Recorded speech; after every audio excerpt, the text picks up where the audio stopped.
मालपोहा बनवण्यासाठी इथे मी घेतले अर्धा कप मैदा, 1 टेबलस्पून रवा, 1 टेबलस्पून साखर, थोडीशी बडीशेप आणि थोडीशी वेलची पावडर.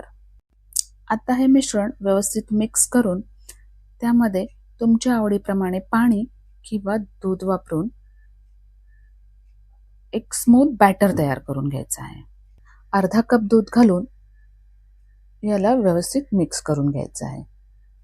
गरज वाटल्यास अजून थोडं दूध ॲड करायचे, जोपर्यंत स्मूथ बॅटर तयार होत नाही तोपर्यंत. इथे मला हे मिश्रण ड्राय वाटते, त्यामुळे मी याच्यामध्ये अजून थोडं दूध ॲड केलेलं आहे. इथे तुम्हाला वाटल्यास तुम्ही 1 कप मिल्क पावडर किंवा मग थोडासा मावा किंवा खवा ॲड करू शकता. त्याने अजून सुंदर अशी टेस्ट येते. आता कलरसाठी मी याच्यामध्ये थोडीशी हळद मिक्स करणार आहे. आता मी याच्यामध्ये 1 अंडा ॲड करणार आहे. अंडा अगदी ऑप्शनल आहे, तुम्हाला नको असल्यास तुम्ही ते स्किप करू शकता. अंडा घातल्यानंतर त्याला व्यवस्थित फेटून घ्यायचं आहे आणि त्यानंतर 10 मिनिटासाठी झाकून ठेवून द्यायचं आहे. तुम्ही बघू शकता अगदी स्मूथ बॅटर तयार आहे. आता मी इन्स्टंट अशी रबडी तयार करणार आहे. त्यासाठी माझ्याकडे ऑलरेडी शुगर सिरप तयार होतं.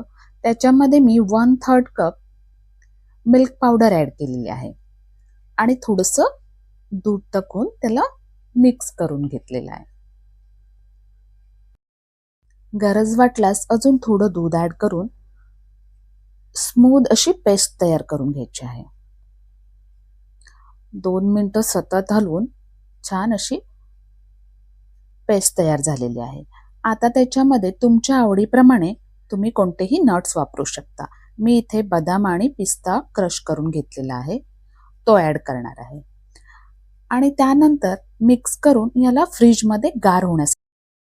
तेल गरम झाल्यानंतर 1 चमचाभर बॅटर तेलात घालायचं आहे. ते आपोआप गोल आकारात पसरतं. आता याला व्यवस्थित दोन्ही साईडने प्रत्येक साईडला 2-2 मिनिटं एवढा वेळ लागतो. म्हणजे 4 मिनिटात व्यवस्थित छान फ्राय होऊन मस्त कलर आलेला आहे. आता याला काढून घ्यायचं आहे आणि मालपोहा गरम असतानाच त्याच्यावर थंड थंड रबडी लावून खाण्यात काही वेगळीच मजा आहे. मग तुम्ही ही रेसिपी कधी ट्राय करताय?